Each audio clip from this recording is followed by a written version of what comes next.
Olá, essa aqui é mais uma aula apresentada na sessão clínica do Serviço de Anestesiologia do Hospital Geral de Fortaleza. E a gente vai tratar de anestesia em paciente com distrofia muscular de Duchenne. É uma doença bem rara, com uma incidência de mais ou menos 1 para 3.500 pessoas, certo?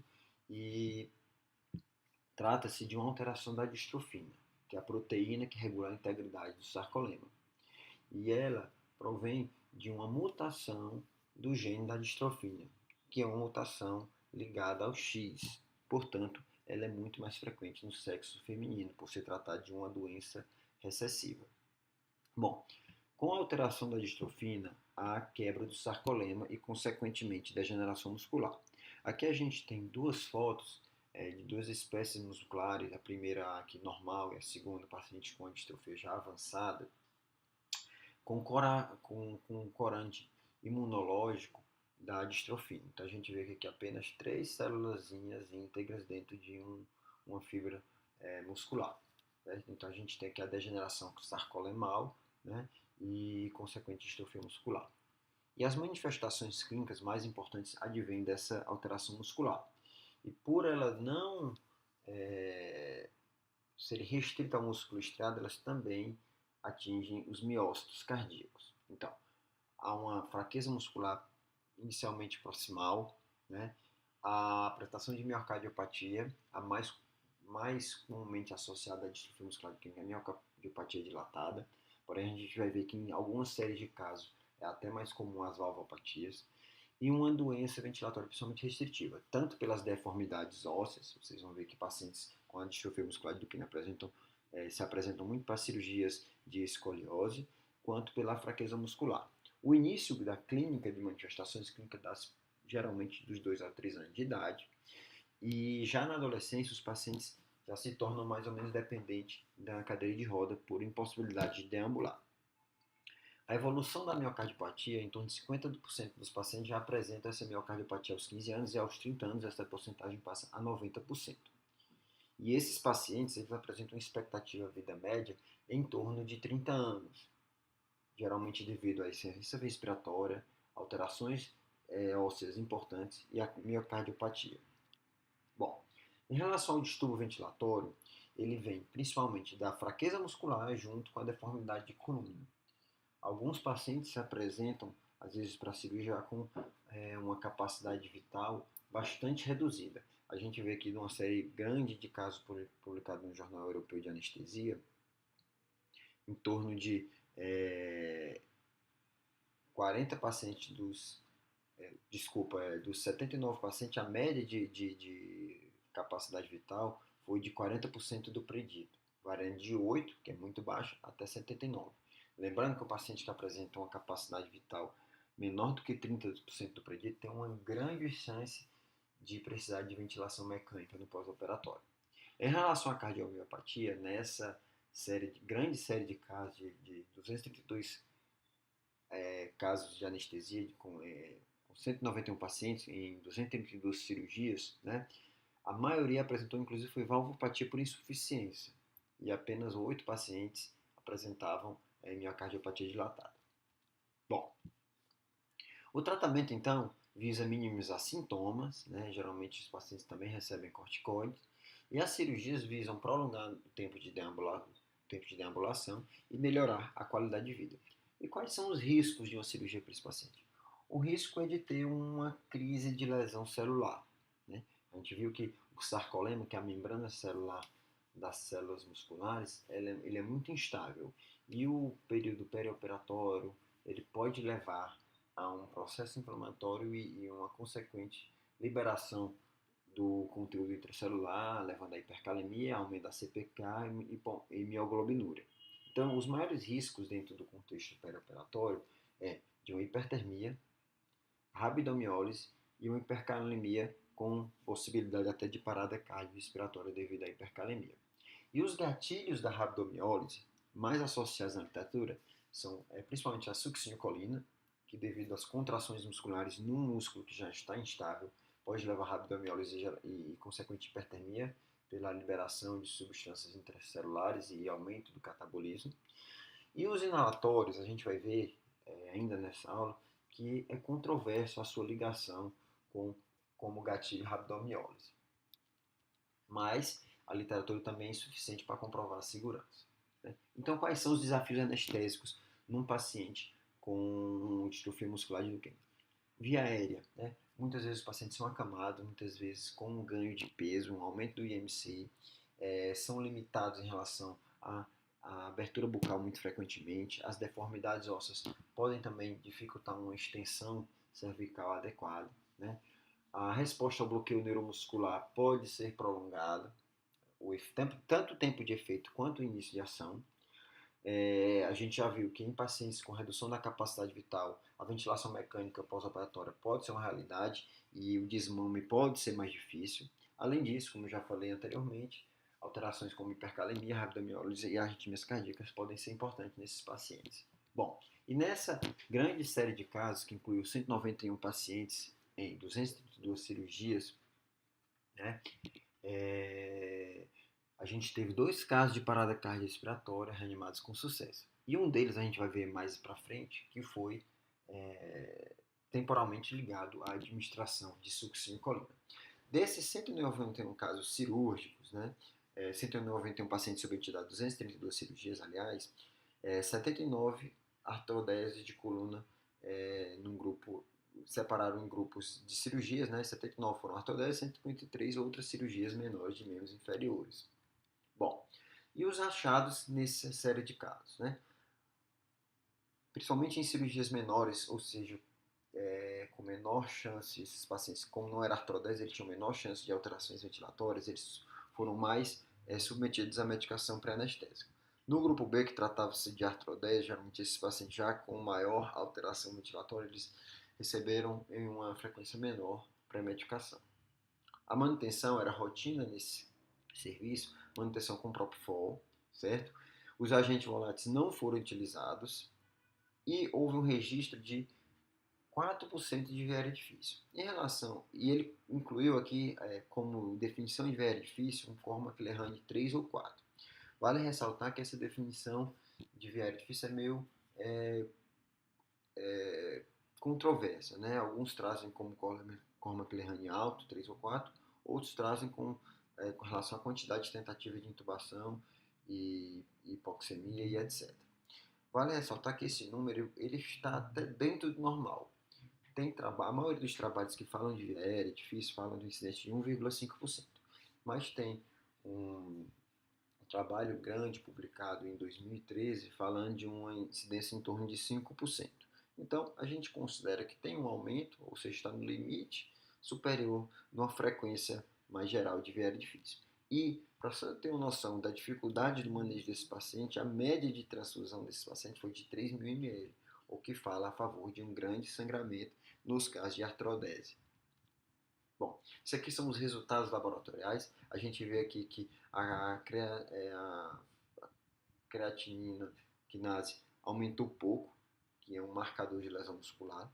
Vale ressaltar aqui que em pacientes com já uma distrofia mais avançada, ou seja, tem menos células a serem lesadas, ou seja, menos liberação de conteúdos intercelulares, então você tem uma expectativa menor de ter uma rabdomiólise clinicamente significativa. Né? O aumento de potássio foi também muito pouco e a creatina sérica não ficou muito alta no pós-operatório. Bom, então, concluindo, na discussão eu só estou concluindo algumas coisas, né? Que o Propofol não teve associação com rabdomiólise, que os agentes voláteis não foram utilizados por terem uma associação com a rabdomiólise e a hipertermia, apesar de que falta mais dados para confirmar essa relação.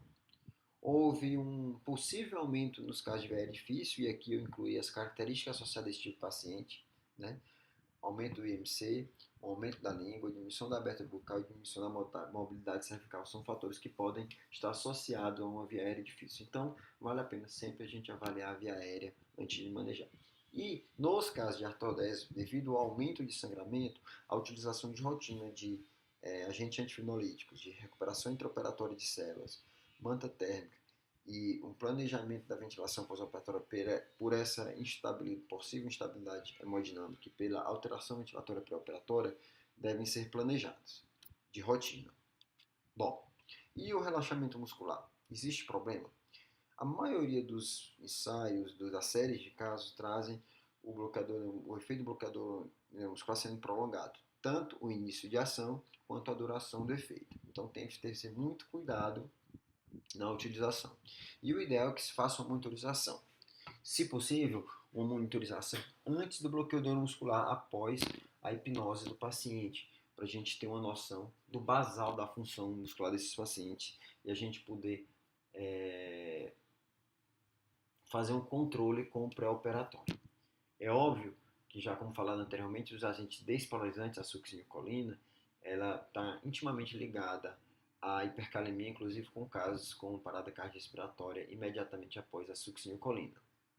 Bom, e cuidado também, por outro lado, que a anestesia geral sem bloqueador muscular, que é uma possibilidade, mas com ela vem a necessidade de maiores doses de agentes anestésicos e possível instabilidade hemodinâmica, e essa balança de risco-benefício tem que ser pesada em relação ao uso ou não do bloqueio neuromuscular.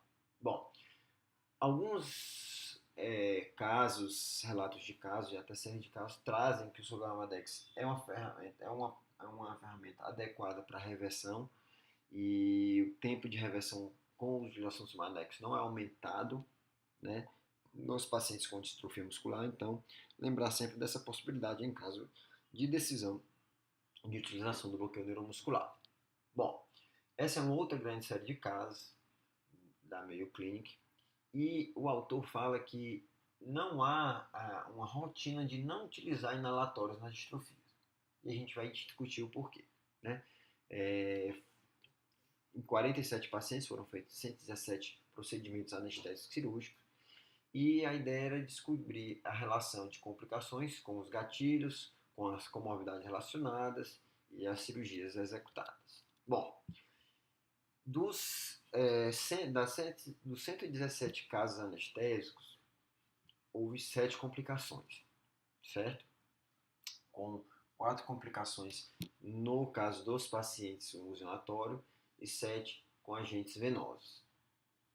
E vale ressaltar que o caso de rabdomiólise mais importante, assim, mais clinicamente importante que teve, foi justamente induzido pela succinilcolina. Inclusive, o paciente evoluiu com parada cardiorrespiratória. As outras complicações nesse caso tiveram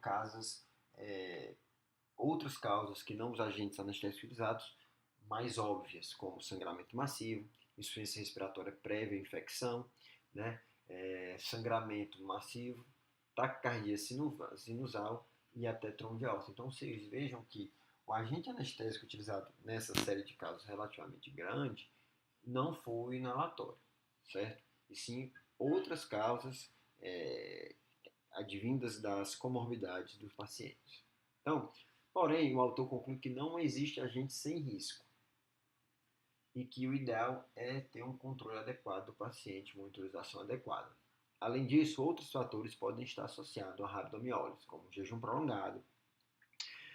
Pacientes menores de 8 anos, como eu já falei anteriormente, têm mais fibras a serem perdidas do que os pacientes mais velhos que já têm distrofia avançada, né?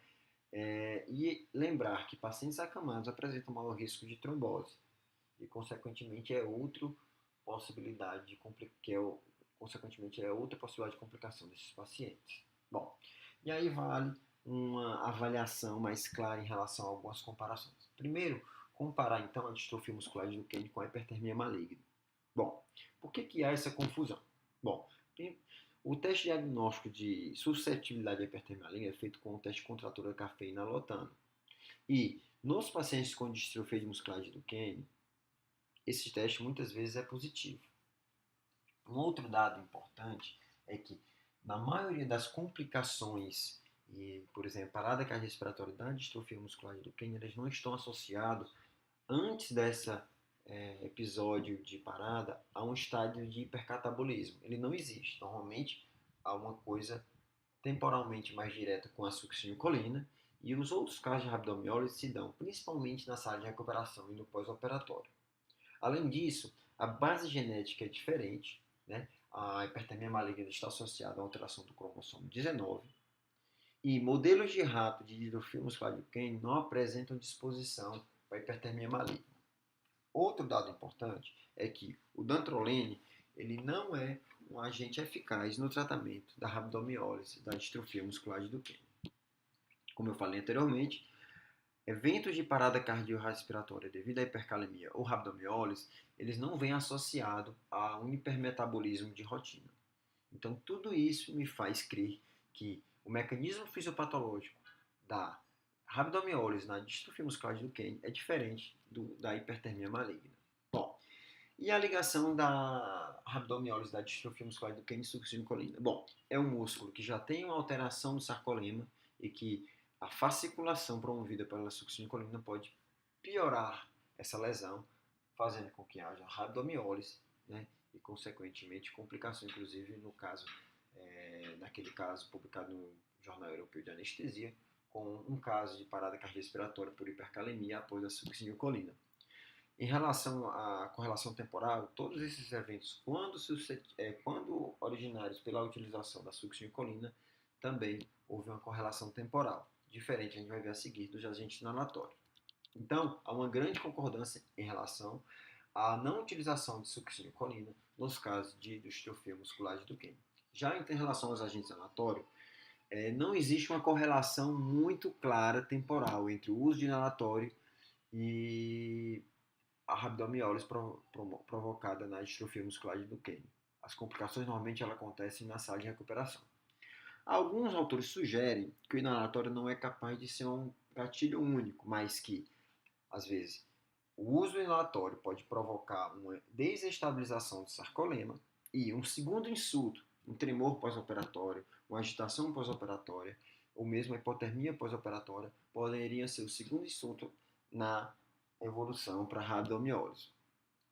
E aí, essa maior atividade muscular ao despertar, uma agitação que geralmente acontece com os inalatórios, poderia ter um papel importante nessa rabdomiólise. Por isso, alguns autores trazem como primeira opção os agentes venosos, que promovem geralmente um acordar mais tranquilo, com menor agitação e levaria a um menor risco de rabdomiólise. Bom, em relação à extubação, é óbvio, como em todo caso, deve-se ter uma avaliação individual. Alguns autores defendem evitar a reversão com neostigmina, não explicam muito bem o porquê, mas um fato é que, como a neostigmina tem um efeito teto, e o ideal é que se faça essa reversão com um TOF de 0,9 normalizado, ou seja, comparado ao TOF antes do bloqueio neuromuscular, o ideal é que se faça uma reversão com Sugammadex. Avaliar a capacidade de tosse e deglutição e alguns parâmetros, às vezes, são importantes na avaliação da extubação, principalmente quando se quer uma extubação no pós-operatório imediato. Né? Avaliar a força inspiratória, a capacidade vital e se o paciente consegue ter uma PaO2 de 250 com FO2 de 100%. Sempre considerando, obviamente, valores pré-operatórios. A gente não vai querer que após a cirurgia ele tenha valores melhores do que o pré-operatório, é claro. Bom, e aí, em se tratando de uma doença neuromuscular, protótipo de anestesia para qualquer doença neuromuscular, para mexer menos, entre aspas, aí, com a ventilação do paciente, são técnicas de anestesia regional que não alterem a ventilação. E aí tem alguns relatos de casos falando da segurança desse aspecto. Bom, tem aqui um caso de anestesia epidural, caudal epidural, num paciente já de 36 anos, né? Paciente já dependente de BiPAP, né? Com disfunção até de deglutição, inclusive com gastrostomia, né? E uma disfunção sistólica ainda leve, né? De 53%. Foi feita uma artrodese de T2L, impossibilitando uma raquianestesia ou mesmo uma peridural mais alta, e foi decidido por anestesia caudal. O paciente evoluiu bem, sem complicações, sem rabdomiólise, sem qualquer alteração clínica no pós-operatório. Bom, e um outro autor aqui defendendo também a anestesia com bloqueio de nervo periférico, sem associação com anestesia geral, né? Principalmente nos casos que você tem receio de um bloqueio alto, por instabilidade hemodinâmica e alterações ventilatórias, que a gente sabe que bloqueios altos podem fazer alterações nesses aspectos. Um paciente que tem uma reserva respiratória muito baixa, se você bloquear os intercostais, ou mesmo bloqueio bem alto, alguma perda de força no diafragma pode ser importante nesse paciente. E o bloqueio periférico ele não traz repercussões hemodinâmicas e nem ventilatórias. Lembrar que o bloqueio interescalênico, do plexo braquial interescalênico e o supraclavicular podem sim bloquear o nervo frênico e, consequentemente, num paciente com reserva respiratória já ruim, provocar insuficiência respiratória aguda. Né? Além disso tudo, o bloqueio de nervo periférico reduz a quantidade de opioide necessária no pós-operatório, o que diminui a chance de uma depressão ventilatória nesses pacientes. E aí, nesse caso, trouxe um paciente já de 22 anos com BIPAP intermitente, doença pulmonar restritiva, e foi feito um bloqueio para uma fratura de fêmur distal, com bloqueio do nervo femoral, cutâneo lateral femoral, porque a incisão era lateral, e bloqueio do plexo parasacral. Então, apesar de que no bloqueio do plexo parasacral pode haver absorção peridural, a gente não teria um bloqueio alto e, consequentemente, não haveria chance de uma alteração ventilatória significativamente importante. Esse mais um caso aqui de bloqueio de nervo periférico, só que um autor foi bem infeliz, né? Ele talvez teve contato um pouco com a sorte, um paciente já com doença pulmonar restritiva leve, né? Uma capacidade vital de 68%, a gente sabe que até 60% é leve, abaixo de 60% já se torna moderada a doença pulmonar restritiva. Então, um paciente desse ele não poderia perder muito da capacidade ventilatória. E ele decidiu por um bloqueio supraclavicular. O paciente apenas evoluiu no pós-operatório com hipertermia e aumento da CPK, desculpe. E esse mesmo autor, até no Infelicidade, ele refere que o bloqueio supraclavicular não pode ser realizado em quem não tolera uma perda de 30% na função muscular. E nesse paciente eu considero que ele não aguentaria essa perda. Por sorte, o paciente evoluiu bem, apesar desse aumento da CPK. Então, muito cuidado na indicação. Mais um outro caso ainda até interessante que ele está trazendo um outro objetivo, e eu vou falar um pouco, mas mais uma vez um caso de que o autor bloqueou, fez um bloqueio do nervo interescalênico. Por sorte, era uma criança de 2 anos, que ainda deveria ter uma função respiratória boa e não houve problemas. O que ele chama a atenção aqui, nesse caso, é a resposta, a diferença de resposta à contração em relação ao estímulo elétrico. Né? Ele fala que nesse paciente de 2 anos houve uma resposta à contração com 1 mA, inclusive ele baixou mais do que isso. Detalhe é que a gente sabe que crianças menores com distrofia muscular, eles têm maior quantidade de fibras ainda íntegras, então eles têm maior possibilidade de resposta. Já num paciente com 14 anos, bem limitado, né, já dependente de BIPAP e com cadeira de rodas, não houve resposta com 2 miliamperes, certo? Ou seja, mostrando que a resposta ao estímulo elétrico pode ser deficitária no paciente com distrofia muscular avançada. Então, nesse caso, a gente chama atenção até para monitorização do bloqueio neuromuscular com sequência de 4 estímulos, em que a resposta pode não ser adequada. Mais uma vez falando, o ideal é que se faça um controle antes do bloqueio neuromuscular, para saber qual é a capacidade de contração e de possibilidade de monitorização da integridade da placa neuromuscular em relação ao bloqueio dos neuromusculares. Bom, era mais ou menos isso. A ideia era mostrar as técnicas do manejo da anestesia no paciente com distrofia muscular de Duchenne e os desafios. Muito obrigado, até a próxima.